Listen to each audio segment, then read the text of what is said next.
Егер салмақ тастап жүрген болсаңыз, баклажаннан рулетті осылай дайындасаңыз болады. Өте тез дайындалады, әрі дәмді болып шығады. Бұл рецепттің толық видеосы менің YouTube каналымда бар. Ең алдымен баклажан мен кабачокты ұзынша жіңішке слайс қылып турап аламыз.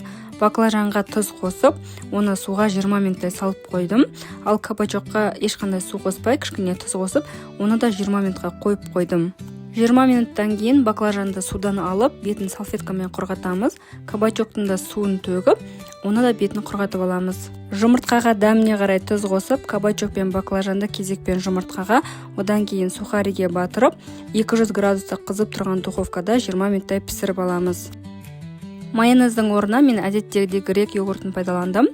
Ішіне салат жапырағын, помидор және творожный сырды салып, осылай рулет қылып ораймыз. Өте дәмді және калориясы аз осындай баклажан рулеті дайын болды. Каналыма тіркеліп кетіңіздер. Мен оңай әрі қолжетімді ПП рецептермен бөлісемін.